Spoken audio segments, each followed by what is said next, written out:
ఉదయాన్నే పొలానికి సంబంధించిన డాక్యుమెంట్స్ తీసుకొని తాతయ్య ఇంటికి రావడంతో ఇక జాను ఎంతగానో ఆనందపడిపోతూ ఉంటుంది. జాను, మొత్తానికి నీ ప్లాన్ అయితే సక్సెస్ అయింది. మీ తాతయ్య పొలం డాక్యుమెంట్స్ తీసుకొని ఇంటికి వచ్చారంటే మీ అక్క నీకు ఆస్తి రాసివ్వడానికి ఒప్పుకున్నట్టే. నీకు కోర్టుకు వెళ్ళే బాధ తప్పిందని దేవి అని అంటూ ఉంటే, అవునత్తయ్య గారు, నేను గెలిచాను. ఇక ఈ రోజుతో పొలం అమ్మేస్తే ఆ పొలం డబ్బుతో నేను హ్యాపీగా మా ఆయన చేత బిజినెస్ పెట్టించవచ్చు. ఈ ఇంట్లో వాళ్ళు దర్జాగా ఎలా తిరుగుతున్నారో నేను కూడా అలా తిరగొచ్చు అని చెప్పి జాను అంటూ ఉంటుంది. మరో పక్క లక్ష్మి దగ్గరికి మిత్ర జయదేవ్ ఇద్దరు కూడా వస్తారు. అమ్మ లక్ష్మి, ఉదయాన్నే పొలం డాక్యుమెంట్స్ తీసుకొని మీ తాతయ్య గారు వచ్చారండి అంటే నువ్వు కూడా పొలం అమ్మాలని డిసైడ్ అయిపోయావా అని చెప్పి జయదేవ్ అంటూ ఉంటాడు. ఇక మిత్ర కూడా, అదేంటి లక్ష్మి, అంత సులువుగా నువ్వు పొలాన్ని అలా ఎలా అమ్మేస్తున్నావు? అది మీ తాతయ్య జ్ఞాపకం అని చెప్పి అంటూ ఉంటే, లేదండి, తాతయ్య గారు డాక్యుమెంట్స్ తీసుకొని వచ్చారు, కానీ నేను పొలం అమ్మడం లేదు.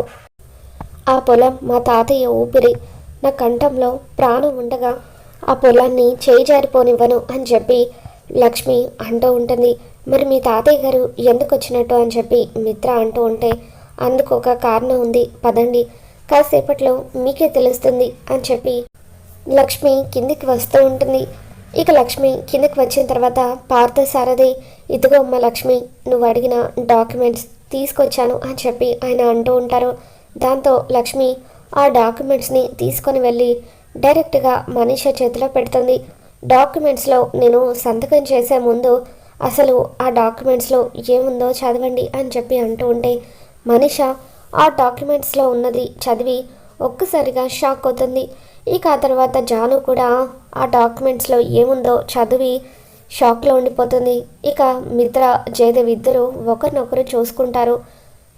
ఏమైంది, ఈ డాక్యుమెంట్స్ చూడగానే ఎందుకు జాను మనీష ఇద్దరు కూడా అలా అయిపోయారు అని జయదేవ్ ఆలోచిస్తూ ఉండగా వివేక్ కూడా ఆ డాక్యుమెంట్స్ని తీసుకొని చదువుతాడు. ఇక ఎంతగానో ఆనందపడిపోతూ ఉంటాడు. నేను అనుకున్నట్టుగానే వదిన ఈ పొలాన్ని అమ్మడం లేదు, పొలాన్ని కాపాడుకోవడానికి వదిన సూపర్ ప్లాన్ వేసింది అని చెప్పి వివేక్ అనుకుంటాడు. ఇక జాను, ఏంటక్క ఇది, పొలం మన ఇద్దరి పేర్ల మీద కాకుండా నాని పేరు మీద కూడా ఉండడం ఏంటని చెప్పి జాను అంటూ ఉంటుంది. ఇక దాంతో లక్ష్మి, నువ్వు మర్చిపోయావా జాను, తాతయ్య ఈ ఆస్తిని రాసేటప్పుడే నీ పేరు నా పేరుతో పాటు నాని పేరు మీద కూడా రాశారు. ఈ పొలం మన ఇద్దరిది కాదు, ముగ్గురిది. ఈ పొలంలో మన ముగ్గురికి సమాన వాటా ఉంది. ఈ పొలాన్ని నువ్వు అమ్మాలంటే నాని సంతకం కూడా కావాలి. నీకు తెలుసు కదా, నాని యుఎస్లో చదువుతున్నాడని. ఈ డాక్యుమెంట్స్ మీద నాని సంతకం చేయాలంటే తను యుఎస్ నుండి వచ్చేంత వరకు నువ్వు వెయిట్ చేయాలి అని చెప్పి లక్ష్మి అంటూ ఉంటుంది. ఇక దాంతో జాను ఒక్కసారిగా షాక్ అవుతుంది. జయదేవ్ మనసులో, అమ్మ లక్ష్మి, నువ్వు సూపర్గా ప్లాన్ చేసావు, ఇందుక నిన్నటి నుండి పొలం సమస్య తీర్చేస్తానని అంత ధైర్యంగా చెప్పావు, నిజంగా నీ తెలివితేటలకు హ్యాట్స్ ఆఫ్ అని చెప్పి జయదేవ్ మనసులో అనుకుంటాడు. ఇక మిత్ర కూడా లక్ష్మిని మనసులోనే పొగుడుతూ ఉంటాడు. నీ ఐడియా సూపర్ లక్ష్మి, నాని పేరు మీద కూడా పొలంలో వాటా ఉంటుంది కదా, ఈ లాజిక్ని నేను కూడా మిస్ అయ్యాను అని చెప్పి మిత్ర అనుకుంటాడు.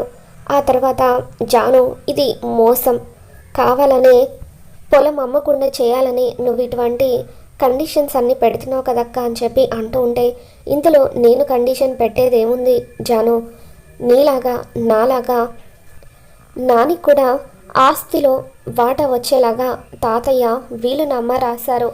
ఇంకా నిజం చెప్పాలంటే అసలు ఈ ఆస్తికి అసలైన వారసుడు నాని మాత్రమే. కానీ తాతయ్య ఆడపిల్లలకు కూడా సమాన హక్కులు ఉండాలని భావించి మన ఇద్దరి పేర్ల మీద కూడా ఆస్తిని రాశారు అని చెప్పి లక్ష్మి అంటూ ఉంటుంది. ఇక ఇంతలో పొలాన్ని కొనడానికి మనీష ఫోన్ చేసిన రౌడీలు ఇంటికి వస్తారు. ఏంటి మేడం, డాక్యుమెంట్స్ అన్నీ సిద్ధంగా ఉన్నాయా? సంతకాలు చేసేస్తే మేము ఇవ్వాల్సిన డబ్బు ఇచ్చేసి వెళ్ళిపోతామని చెప్పి వాళ్ళు అంటూ ఉంటారు. ఇక దాంతో లక్ష్మి వాళ్ళ మీద విరుచుకుపడుతూ, పొలం అమ్ముతామని మీతో చెప్పింది ఎవరు? అసలైనా ఇంత ఫాస్ట్గా మీకు ఇన్ఫర్మేషన్ ఎలా వస్తుంది? చూడండి, ఇంకొక్కసారి పొలాన్ని కొంటామంటూ మా ఇంట్లో అడుగు పెడితే కాళ్ళు చేతులు విరగ్గొట్టి పంపిస్తాను, మర్యాదగా ఇక్కడి నుండి వెళ్ళండి అంటూ లక్ష్మి ఆ రౌడీలకు వార్నింగ్ ఇచ్చి పంపించేస్తుంది. ఇక లక్ష్మి పెట్టిన కండిషన్కి అప్సెట్ అయిన జాను ఒక్కసారిగా ఇక అలా డిసప్పాయింట్ అయ్యి గదిలోకి వెళ్ళిపోతుంది. తాతయ్య, ప్రస్తుతానికి పొలాన్ని అమ్మడం లేదు, మీరు ఊరు బయలుదేరి వెళ్ళొచ్చు అని చెప్పి లక్ష్మి పార్థసారథితో అంటూ ఉంటే, అమ్మ లక్ష్మి, ఎక్కడ ఈ పొలాన్ని అమ్మేస్తారోనని నేను చాలా భయపడిపోయాను. ప్రస్తుతానికి నీ తెలివితేటలతో దాన్ని వాయిదా వేయించావు. కొద్ది రోజుల వరకు ప్రశాంతంగా ఉండొచ్చు అనుకుని ఇక ఆయన అక్కడి నుండి వెళ్ళిపోతారు. మరోపక్క కార్మికులు ఫ్యాక్టరీ ముందు కూర్చొని స్ట్రైక్ చేస్తూ ఉంటారు. మిత్ర, లక్ష్మి ఇద్దరు కూడా అక్కడికి వస్తారు.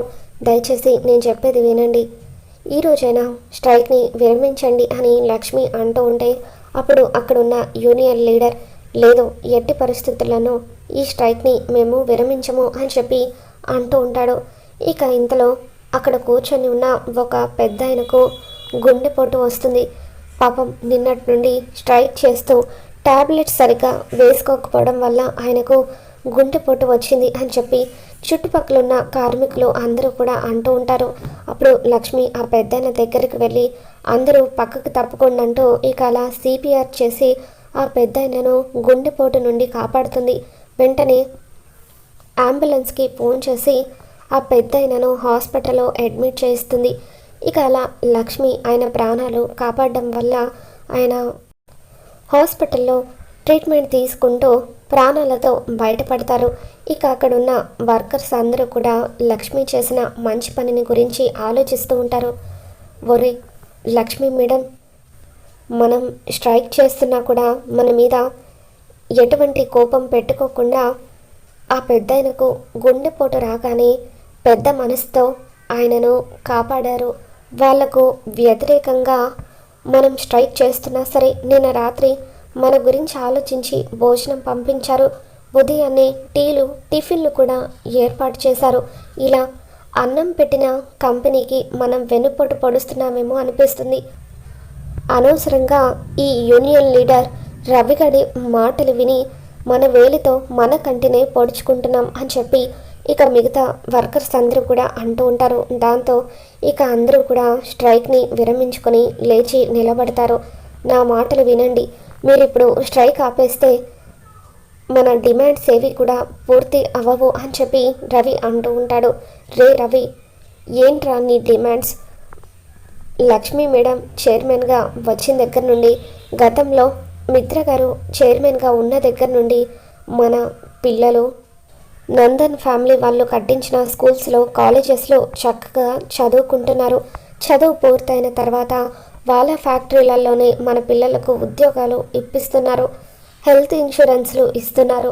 హాస్పిటల్స్లో ఫ్రీగా ట్రీట్మెంట్ ఇప్పిస్తున్నారు. అసలు ఇంతకంటే మనకి ఇంకేం కావాలిరా? అసలు దేనికోసం మనం ఈ స్ట్రైక్ చేస్తున్నామని చెప్పి ఇక వాళ్ళంతా, రే రవి, కావాలంటే నువ్వు ఒక్కడివి స్ట్రైక్ చేసుకో, మేమైతే ఈ స్ట్రైక్ని విరమిస్తున్నామని చెప్పి వెళ్ళి వాళ్ళు లక్ష్మి కాళ్ళ మీద పడతాం. అమ్మ లక్ష్మి, మమ్మల్ని క్షమించమ్మా, అనవసరంగా ఈ రవిగాడి మాటలు విని అవసరం లేకపోయినా సరే నిన్నటి నుండి మేము స్ట్రైక్ చేస్తున్నాము. కానీ ఈరోజు ఆ పెద్దన ప్రాణాలు కాపాడిన నీ మంచితనం ఏంటో మాకు తెలిసొచ్చింది. ఇకపై బుద్ధిగా మా పని మేము చేసుకుంటాము, మాకు ఎటువంటి డిమాండ్స్ లేవు అని చెప్పి వాళ్ళంతా కూడా రవిని చీకొట్టి ఇక అలా ఫ్యాక్టరీలోకి వెళ్ళి వాళ్ళ పనులు వాళ్ళు చేస్తూ ఉంటారు. ఇక రవి లక్ష్మి వైపు చూస్తూ కంగారు పడుతూ ఉంటాడు. ఇక లక్ష్మి రవి వైపు చూస్తూ, చూడు రవి, నువ్వు చాలా సంవత్సరాలుగా ఈ ఫ్యాక్టరీలో పనిచేస్తున్నావు. ఇది నీకు పుట్టిన ఆలోచన కాదని నాకు తెలుసు. నీ వెనుకుండి ఇదంతా ఎవరు చేస్తున్నారో కూడా నాకు తెలుసు. నువ్వు ఇలా చేసినందుకు నీ మీద నాకు ఎటువంటి కోపం లేదు. కానీ ఇంకొకసారి ఇటువంటివి రిపీట్ చేయొద్దు. నీ జాబ్కి ఎటువంటి సమస్య లేదు. నేనేమి నిన్ను జాబ్లో నుండి తీసేయడం లేదు. వెళ్ళి నీ పన్ను చేసుకో అని చెప్పి లక్ష్మి రవికి చెప్పడంతో ఇక రవి కూడా లక్ష్మి కాళ్ళకు దండం పెడుతూ, నిజంగా మీరు దేవత మేడం, నేను తప్పు చేశానని తెలిసి కూడా నా మీద ఎటువంటి యాక్షన్ తీసుకోకుండా నా ఉద్యోగాన్ని నాకు తిరిగి ఇస్తున్నారు. ఇంకొకసారి బుద్ధి గడ్డి తిని కూడా ఇటువంటి పని చేయను అంటూ రవి లక్ష్మికి క్షమాపణ చెప్పి తను కూడా వెళ్ళి పని చేసుకుంటూ ఉంటాడు. ఇక న్యూస్ ఛానల్ వాళ్ళు లక్ష్మి గురించి గొప్పగా చెబుతూ ఉంటారు. లక్ష్మి గారి మంచితనం వల్ల వర్కర్స్ అందరూ కూడా స్ట్రైక్ని విరమించుకున్నారు అని చెప్పి న్యూస్లో లక్ష్మి గురించి గొప్పగా చెప్పడంతో ఇక మిత్ర ఆనందంతో లక్ష్మిని ఎత్తుకొని తిప్పుతూ ఉంటాడు. ఇక ఇదంతా చూస్తున్న మనిష ఎంతగానో కుళ్ళుకుంటూ ఉంటుంది.